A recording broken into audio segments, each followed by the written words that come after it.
What is up guys, I'm that Card Fighter and welcome to this week's episode of CardFighter's Thoughts. Today we're going over episode 13 of CardFight Vanguard G next. And before we begin, I will initiate a spoiler warning because I'm going to go over the whole episode, so if you haven't watched it, then go ahead and watch it, then come back to me. I'll leave a link in the description below.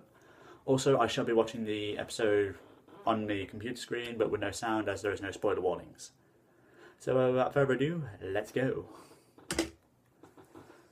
Right, so here we have the thrilling conclusion of Team Striders versus Trinity Dragon. Let's face it, it wasn't really that. It was obvious that Team Striders are going to win in this episode, but hey ho. But yeah, the way that they did this episode was actually quite alright. Like again, like with the character development, I keep feeling like I say that a lot in these episodes, but anyway, it's true. Like because in this series they are getting along, like they are developing all of the characters as much as they can. So it's nice to see that. And they do explain a lot of the skills with the cards. It's a shame that they don't show the full fights anymore. But anyway, hey ho. But yeah, Kazuma actually does show a lot of development this time because like when he wins his fight against him, what's his name? He's the great nature user in Trinity Dragon. If you know his name, just leave it in the description below because I cannot remember it. But yeah, when he wins his fight, he does show like a lot of like you seem happy for once, like you know, not just like oh I won, okay, you know, he's actually happy. He's celebrating with his team, and it's a nice thing to see. Like except for the aside from all the just I'm the badass silent character. It's nice to see that because like it does show that he's changing at a rapid pace now. So I need to adjust the camera. And Tsuneto versus Chrono. It was actually a really good fight, to be honest. And it both showed that they're both not going to back down. Both of them want to win as bad as each other. And it's just nice to see them like like a friendly rivalry going. Like sort of like Tsuneto's sort of like a sub-rival, I guess you could say. You got like Tokuha and Shion as his main rivals, and then Tsuneto's just like that guy who will keep getting stronger. Just you won't see as much of him in the. Sorry about that again. But yeah, really dig the this side of Tsuneto and like Trinity Dragon because like I said in the last episode, they were pretty much just like the comedic characters of the series, but now they're actually shown that they can improve. They can actually hold their own against Chrono and all that. So yeah, again, nice to see.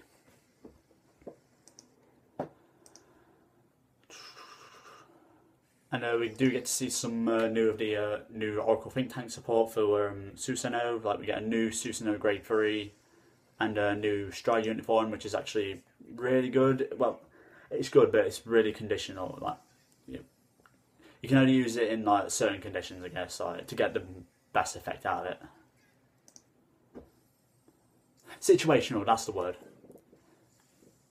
And we actually get to see Gear Groovy in this episode because this is the first time we've actually seen Chrono use a G unit that wasn't Split Pegasus or Crossover Dragon. So it's nice to see that he actually does have more than 2 G units in his G zone.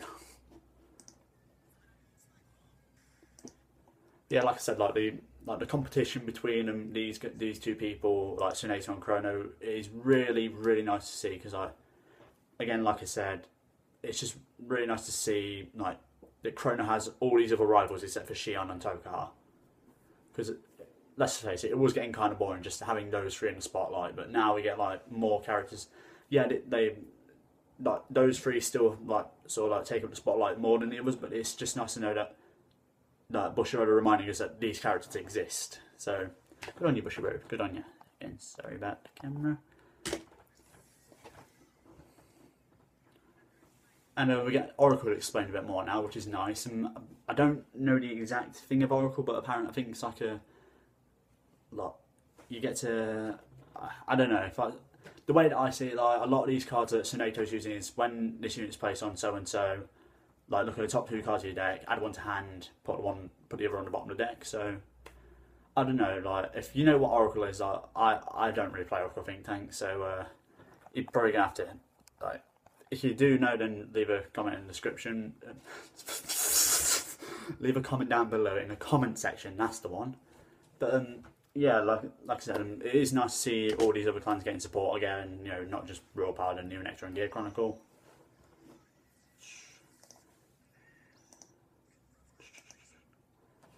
Okay. Yeah, so here we get to see Gear Groovy, which is again nice.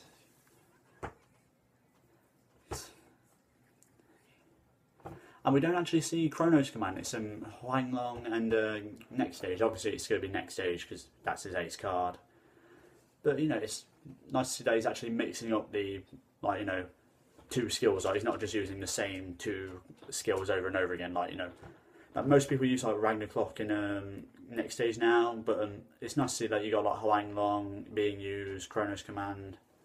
It's still nice to see that there is still some options in the G zone in Gear Chronicle, not just like everyone's running the same thing. But, hey.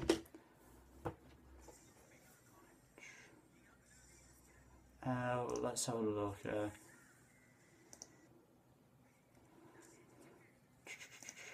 Alright, hang on. Alright, so here we see the new Susanoo, which is I don't know, it's not bad, but I wouldn't say it's like, again, it's situational, I believe. Like I don't know, like its skill has been revealed, but I haven't really taken that much interest in the Oracle Think Tank.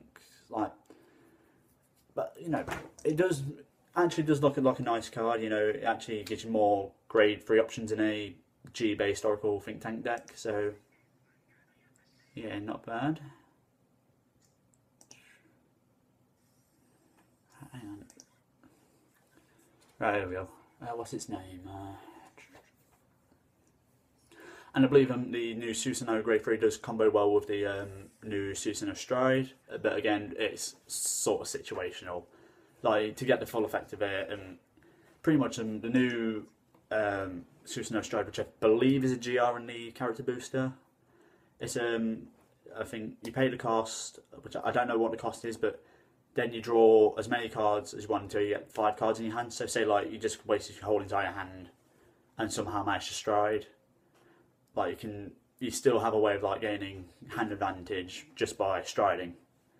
So they're pretty much like you're getting like a maximum you can get about 8 cards into your, well, I guess at a minimum with this you can get 8 cards into your hand, because like you activate the skill and then the triple drive, providing you don't draw any draw triggers.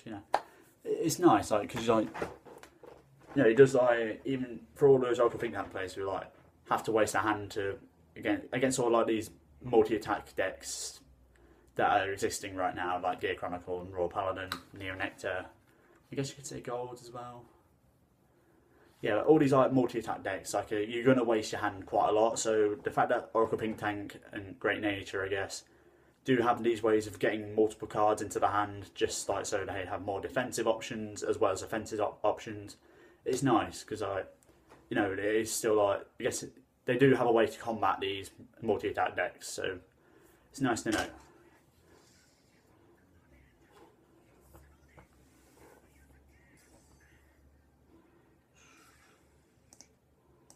So anyway, where is the Oracle? Where is the Susanoo Stride?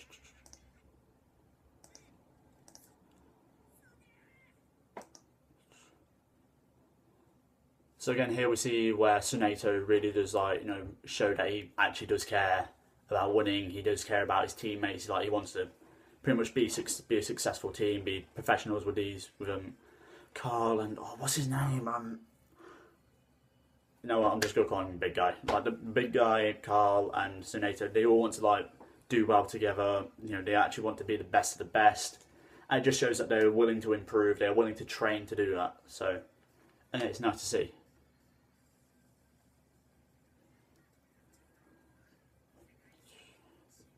And we get to see a few of the old characters, you got Naoki, Miwa. It's only in a short scene, but it's nice we get to see them again. And Bushiroad haven't completely forgotten them. And here we get the new Susanoo Stride, State Affair Subjugation Deity Camus Susanoo. I probably butchered that name, but you know what? I don't care. It looks pretty cool. It looks like Susanoo's gone about Super Saiyan 5 or something like that. I don't know.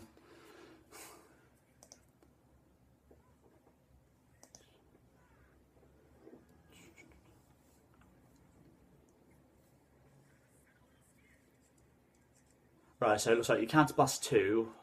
I'm guessing you're guessing your Counter Blast 2, Soul Blast 1. I'm guessing, and you draw as many cards as you want until you draw 5 cards, and then if you combine it with like a Susanoo skill, whether it be the old one or the new one, then you get to draw about 6 cards, which is nice. Just from that, it's pretty cool. Which gives you a lot of offensive options as well as defensive options, as I said.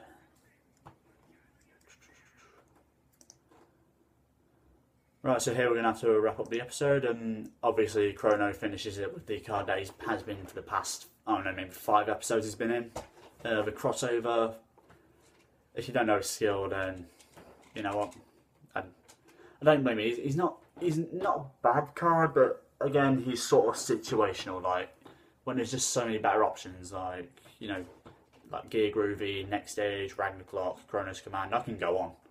But crossover is good. It's just the fact that he forces you to run the old Chrono Jet. And if you're running like a pure Zodiac Time Beast deck, that's going to hit you quite hard if you ride regular Chrono Jet, since like most of your Zodiac Time Beast stuff requires a Zodiac Time Beast Vanguard.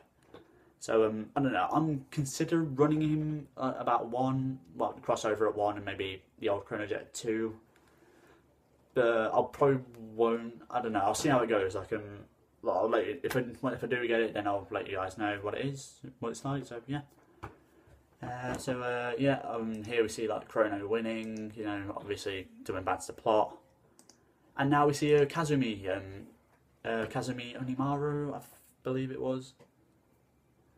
And yeah, we get to see like a little glimpse of his team, and it looks like right. Okay, so it looks like we've got a kind of like a new sort of Asuka sort of character, and just a really annoying character by the looks of it. But who knows? Like, you know, maybe in the next few episodes we'll get to see what these new characters are like. So yeah, right, I'm gonna have to wrap up this episode here, guys. Overall, I do believe this was a good episode, and definitely had the most sort of like character interactions, I guess you could say. Like between like 2 teams, not just, you know, like with like a. I don't know how to say it. It's just nice to see again like all the other characters getting involved with this, and it's not just like, you know, the main 3 characters just getting all the spotlight. So yeah, like I said, really enjoyed this episode. Good music. Like, feel like it was decent. Like, you know, at times the art style really good. Like, you know, it wasn't like episode 4 or 5 was it? When it just looked really, really dodgy. And yeah, the new support that all these, like the Dimension Police, Oracle Think Tank, Great Nature are getting, really good. And yeah, with further ado, also be making sure to stay to this channel, because there will be a few deck profiles coming up soon, because I'm be able to get a new camera soon, so yay! I'm going to have to wrap this up here. If you like this video, don't forget to like, comment, subscribe down below, and I will catch you next time. Bye!